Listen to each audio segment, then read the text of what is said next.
رجعت لكم تاني بحكاية هاروتو، ولو لسه ما شفتش الأقسام اللي فاتت فروح شوفها دلوقتي عشان فايتك كتير. وأفضل حاجة نبدأ بيها الفيديو هي ذكر الله والصلاة على الحبيب محمد.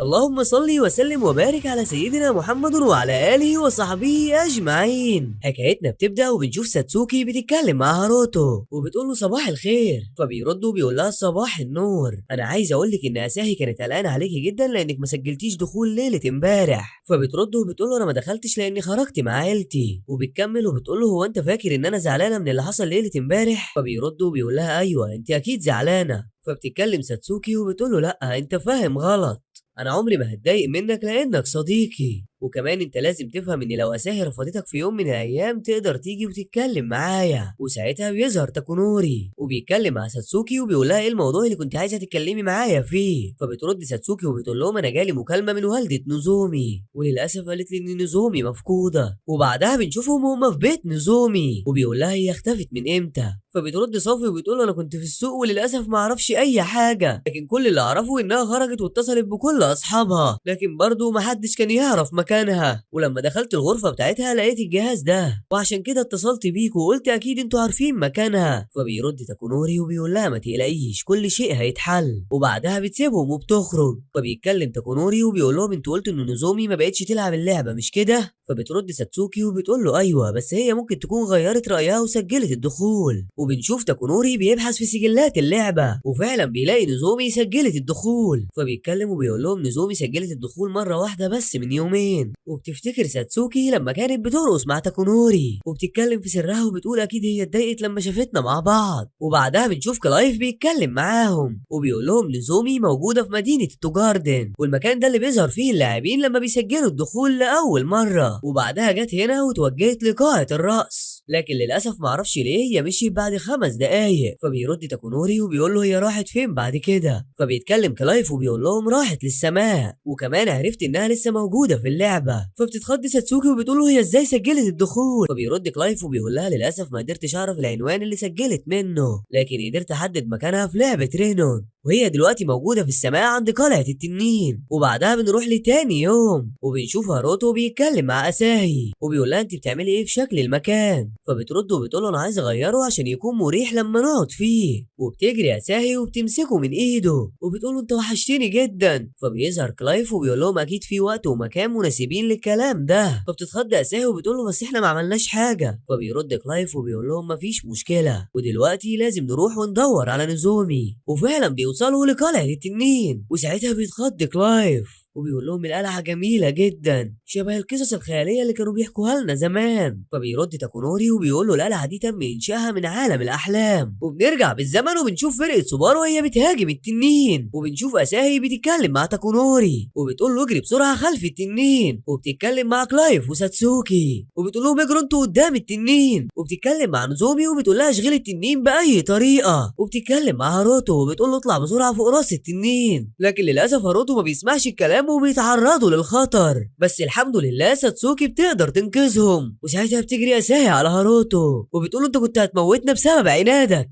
فبيرد هاروتو ويقول لها انا كنت عايز اجرب شيء مختلف. فبتتضايق اساهي وبتقول له انت ما ينفعش تعمل حاجه ولازم تسمع الكلام. والاتنين بيفضلوا يتعاركوا. وبعدها بنرجع تاني وبنشوفهم هما داخلين القلعه وبنشوف تاكونوري بيتكلم وبيقول لهم خلوا بالكم من نفسكم عشان ممكن نقع في فخ. وفعلا اول ما كلايف بيتحرك بتظهر العاب ضخمه. فبتجري اساهي وبتقول لهم ارجوكوا قولوا لي على مكان نوزومي. فبتتضايق الالعاب ولسه هيخلصوا على اساهي لكن للاسف ما بيلحقوش، وده لان هاروتو بيجري وبينقذها في اخر لحظه. وبنشوف ساتسوكي وهي بتهجم على الالعاب لكن للاسف ما بتقدرش تخلص عليهم، لكن برضه تاكونوري موجود وبيقوم بالواجب وبيخلص عليهم. ومره واحده بتظهر نوزومي وهي بتضحك وبتقول ما كنتش اعرف ان تاكونوري هيقدر ينقذ ساتسوكي بالسهوله دي. فبيتخض تاكونوري وبيقول لها انت مستحيل تكوني نوزومي الحقيقيه. فبتضحك نوزومي وبتقول له انت اكيد جاي هنا عشان تشوفني مش كده؟ فبيرد تاكونوري وبيقول لها ايوه انا جاي هنا عشان انقذك. وفجاه بيظهر جماعه الغنوص وبيتكلم كير وبيقول لهم اهلا بيكم في عالم احلامي. فبتتخض ساتسوكي وبتقول له انت من جماعه الغنوص مش كده؟ فبترد ماركيون وبتقول لهم انا العضو الرابع من الغنوص ولقبي هو البطل الاعظم. فبيتخض هاروتو وبيتكلم مع نوزومي وبيقول لها انت هنا بتعملي ايه؟ فبترد نوزومي وبتقول له انا انضميت لجماعه الغنوص. وتم إنشاء القلعة دي بواسطة سحري وسحر كير. وبيتكلم كير وبيقول لهم ما كنتش اعرف انكم هتيجوا بالسرعه دي. فبيتعصب هاروتو وبيقول لهم احنا جايين عشان ننقذ صديقتنا ومستحيل نخليكم تسيطروا عليها. والاتنين بيهجموا على بعض. وبيتكلم تاكونوري مع نوزومي وبيقول لها انت بتعملي كده ليه؟ فبتتضايق نوزومي وبتقول له انا لازم اخذلك زي ما خذلتني. فبتتكلم ساتسوكي وبتقول لها احنا جايين عشان ننقذك وناخدك معانا. فبتضحك نوزومي وبتقول لها انت بالذات ما تتكلميش يا غبيه، انا خلاص مستحيل انضم تاني لفريق سوبار. ومره واحده بنشوف اساهي وهي بتصوت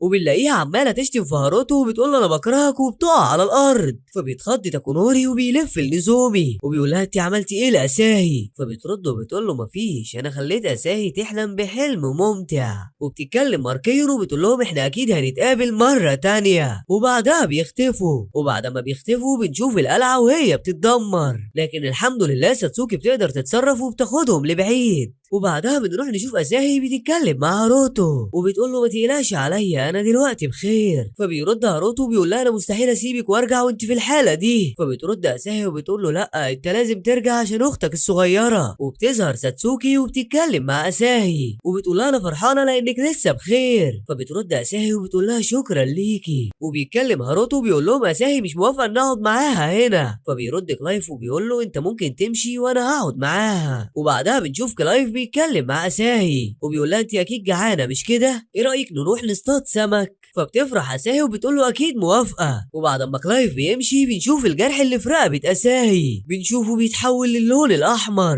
وبعدها بنرجع للحياه الحقيقيه وبنشوف تاكونوري بيتكلم مع هاروتو وبيقول له انا استاجرت 10 من المباحث الخاصه للبحث عن نوزومي. فبترد ساتسوكي وبتقول له انت جايبنا عشان تقول لنا كده؟ فبيرد وبيقول لها انا جايبكم عشان عايز اعرف ليه نوزومي عملت كده. فبتتكلم ساتسوكي وبتقول له نوزومي دخلت اللعبه وشافتنا واحنا بنرقص مع بعض وساعتها هربت وهي في حاله صدمه لانها بتحبك. فبيتخض تاكونوري وبيقول لها انا اول مره اعرف ان هي بتحبني. ومره واحده بيحصل شيء غريب وهو ان الوقت بيعدي بسرعه كبيره جدا وبيظهر شخص غريب وبيقول لهم الوقت كان لازم يمر بسرعه. وبعدها بنشوف تاكونوري بيتكلم مع الشخص ده وبيقول له انت مين؟ فبيرد الشخص ده وبيقول لهم العالم هينقسم لمصير قاسي ولازم البشر هي اللي تصحح المصير ده. فبيرد هاروتو وبيقول له انت بتتكلم عن ايه؟ فبيرد الشخص وبيقول له انا بتكلم عن تغيير المستقبل. فبيتخض تاكونوري وبيقول له انت من جماعه الغنوص؟ فبيتضايق هاروتو وبيقول له يا خاين ولسه هيهجم عليه لكن للاسف ما بيلحقش، وده لان الشخص ده بيوقف الوقت وبيختفي. فبيخاف هاروتو على اساهي وبيقول لهم احنا لازم نرجع بسرعه للعبه. وبعدها بنرجع بالزمن وبنشوف فرقه سوبارو وهي بتهاجم وحش البحر وبتتكلم اساهي مع كلايف ونوزومي وبتقول لهم محدش فيكم يتحرك.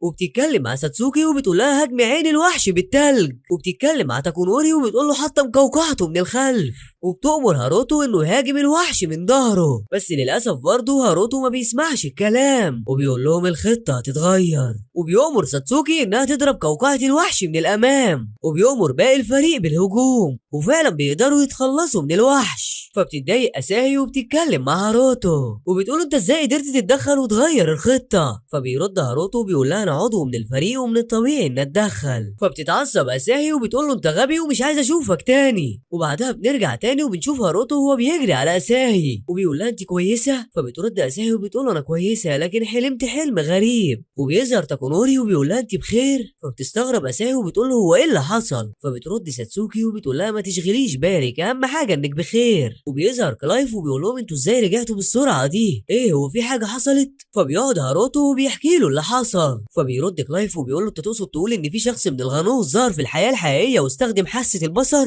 فبترد ساتسوكي وبتقول له ايوه وانا متاكده انك مستحيل تصدقنا. فبيرد كلايف وبيقول لها بالعكس انا مصدقك والشخص ده فعلا ممكن يكون العدو الحقيقي اللي ليشيا اتكلمت عنه. ومره واحده بيحصل زلزال فبتتخض اساهي وبتقول لهم احنا لازم نهرب من هنا بسرعه وفعلا بيقدروا يهربوا. وبنشوف هاروتو بيتكلم وبيقول لهم هم كانوا بيحاولوا يجمعونا في مكان واحد عشان يدمرونا دفعه واحده. ولما ساتسوكي بتبص على المكان بتلاقي برج غريب فبتتخض وبتقول لهم ايه ده؟ فبيرد تاكونوري وبيقول لها الشيء ده زي برج الماء اللي فزنا بيه من 6 سنين. وبعدها بيدخلوا البرج وبنشوف اساهي بتنادي على تاكونوري تاكونوري وبتقول له خلي بالك عشان في حاجة هتحصل. فبيخاف الفريق وبيستعدوا للقتال، لكن لحد دلوقتي مفيش حاجة بتحصل. وبيتكلم تاكونوري وبيقول لها ايه اللي حصل، فبترد وبتقول له انا شفت وحش ديله كبير وخلاص كان على وشك انه يضربك. فبيستغرب هاروتو وبيقول لهم احنا لازم نرجع، انا حاسس ان اساهي بتتصرف بغرابة ولو كملنا بالشكل ده ممكن حد فينا يتأذي. فبترد ساتسوكي وبتقول له احنا مستحيل نرجع، لو رجعنا مش هنعرف نوصل للمكان ده تاني. فبتتكلم اساهي وبتقول لهم محدش يقلق انا كويسه. فبيرد تاكونوري وبيقول لها احنا عارفين انك بخير لكن فن التنبؤ مش شغال بشكل صحيح. فبتتعصب اساهي وبتقول لهم انا مش هرجع من غير ما انقذ نوزومي وبتسيبهم وبتجري. وبعدها بنشوف ساتسوكي بتتكلم وبتقول انا اكتشفت ان المكان ده هو نفس المكان اللي كنا فيه من 6 سنين، لكن الفرق الوحيد هو ان وحش البحر مش موجود. ومره واحده بتظهر نوزومي وبتقول لهم اهلا بيكم. فبتتخض اساهي وبتقول لها تعالي ارجعي معانا. فبترد نوزومي وبتقول لها انت لسه فاكره ان انا ممكن ارجع؟ فبتتضايق اساهي وبتقول لها انت مستحيل تكوني نوزومي. وبيتكلم تاكونوري وبيقول لها انت لازم تفوقي الغنوص مسيطر عليكي. فبترد وبتقول له انا مليت من الكلام ولازم اقضي عليك. وبتتحول لشكل غريب. فبيتخض تاكونوري وبيقول لها انت لازم تقاومي عشان تنقذي نفسك. فبترد نوزومي وبتقول انا دلوقتي حره ومحدش هيقدر يتحكم فيا. فبيتعصب تاكونوري وبيقول لها ارجوكي تعالي معايا واوعدك اني هحميكي. وللاسف ما بيلحقش يسيطر على دماغها، وده لان كيرو وماركين بيظهروا وبيهجموا عليهم. وبنشوف نوزومي وهي بتهجم على تاكونوري وساتسوكي وبيقدر تاكونوري يوقفها وبيقول لها انا خاطر بحياتي عشان انقذك. وبياخدها وبينزلوا تحت الارض. وساعتها بتتكلم نوزومي وبتقول له انت لازم ترجع، هاروتو واساهي في خطر. فبيرد تاكونوري وبيقول لها انا كنت عايز اتكلم معاكي لوحدنا. فبترد وبتقول له انت عايز تتكلم عن الماضي مش كده؟ فبيرد وبيقول لها انا لازم افكرك بالماضي عشان ترجعي لحقيقتك. فبتتعصب نوزومي وبتضربه وبتقول له انت فاكر ان انا هسمع كلامك؟ فبيتكلم تاكونوري وبيقول لها انت مش فاكره لما انقذتيني من 6 سنين؟ فبتفتكر نوزومي نفسها من 6 سنين وهي بتتكلم مع تاكونوري وبتقول له انا اسفه. فبيرد تاكونوري وبيقول لها انت مش غلطانه عشان تتاسفي.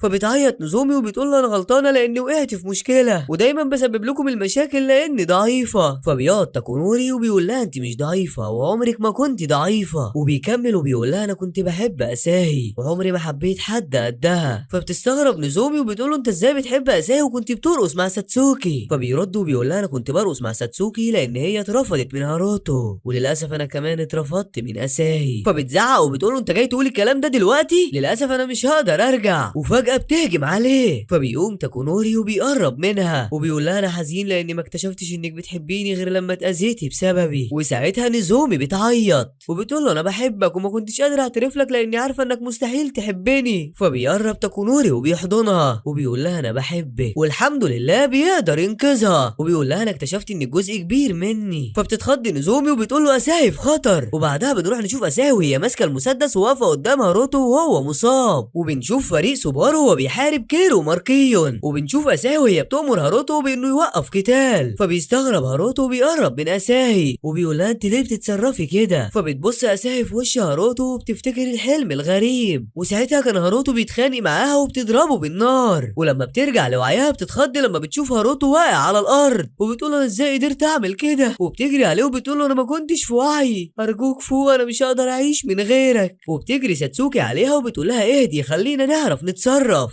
فبتصوت اساهي ومره واحده بيحصل حاجه غريبه وبنشوف كير بيتكلم وبيقول اخيرا حان وقت ايقاظها. وبنروح نشوف نوزومي وتاكونوري وهم بيجروا عشان يلحقوا ينقذوا اساهي. وبتقف نوزومي مره واحده وبتتكلم مع تاكونوري وبتقول له احنا مستحيل نقدر نوقف اساهي لان قوتها اتغيرت بشكل نهائي. فبيرد وبيقول لها ما تقلقيش احنا جمعنا فريق سوبر من جديد وهنقدر نوقفها. وبنرجع نشوف كيرو وهو بيحارب كلايف. فبتخاف ساتسوكي وبتقول له انا هاجي انقذك. فبيرد كلايف وبيقول لها ما تخافيش عليا، اهم شيء عايزك تحمي هاروتو. فبترد وبتقول له انا مش هقدر اعمل له حاجه غير تاجيل انخفاض قوته. وبيقدر كيري يسيطر على كلايف وبيجري عليه عشان يخلص منه لكن ما بيلحقش الحمد لله لان ليشيا بتظهر في اخر لحظه وبتنقذه. وبتتكلم ماركيو مع ليشيا وبتقول لها ما كنتش اتوقع ان اشوفك وبالذات في المكان ده. فبترد ليشيا وبتقول لهم العضو الرابع والعضو الخامس انا مش جايه هنا عشان اشوفكم. فبيرد كيرو وبيقول لها انت للاسف جيتي في الوقت الغلط.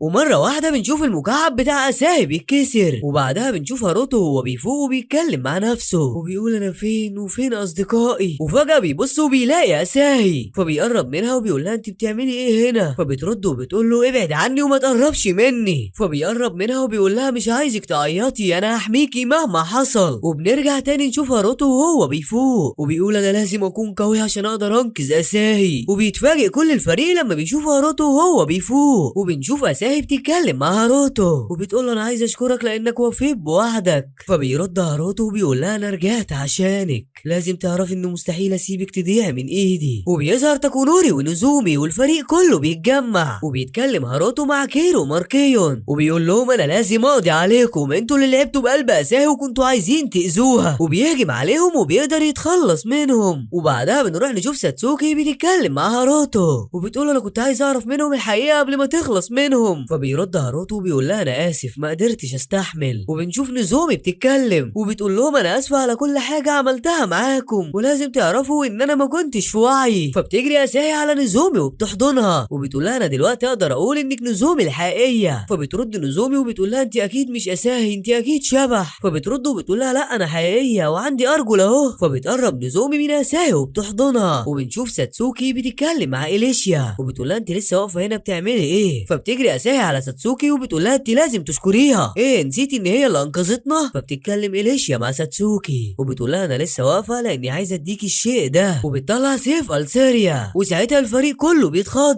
وبيقولوا لها انت جبتيه منين؟ فبترد إليشيا وبتقول لهم السيف كان على الارض في البانتا. وبعدها بنرجع للحياه الحقيقيه وبنشوف تاكونوري وهو بيفوق نوزومي وبيقول لها انت بخير؟ فبتتخض نوزومي وبتقول له انت هنا بتعمل ايه؟ فبيرد تاكونوري وبيقول لها انا جاي عشان اقول لك بحبك وعايز اكمل كل حياتي معاكي. فبتعيط نوزومي وبتحضنه وبتقول له انا كمان بحبك. وبنروح نشوف كلايف وهو قاعد على جهاز الكمبيوتر، وبعدها بنشوف هاروتو وهو قاعد في اوضته وبنشوف اخته الصغيره بتخبط وبتقول له انت قاعد لوحدك بتعمل ايه؟ فبيرد هاروتو بيقول لها تعالي اقعدي معايا. فبترد وبتقول له للاسف مش هقدر انا عندي امتحان بكره. فبيرد هاروتو وبيقول لها مفيش مشكله تقدري تروحي تنامي. فبترد اخته وبتقول له هو انا ينفع اسالك سؤال؟ فبيرد وبيقول لها اتفضلي. فبترد وبتقول له انا عايز اعرف ايه سبب السعاده اللي ظهرت فجاه عليك؟ فبيرد هاروتو في سره وبيقول انا سعيد لان اللعبه اتجددت من تاني وخلاص هقدر اشوف اساهي للابد، وبيفتكر كل ذكرياته مع اصدقائه. وبكده يا حبايبي نكون وصلنا للنهايه. عايزك بقى قبل ما تمشي تتاكد انك مشترك في القناه ومفعل زر الاشعارات، وده يا حبيب قلبي عشان يوصلك اجمد الملخصات اللي هتنزل على القناه باذن الله. ايوه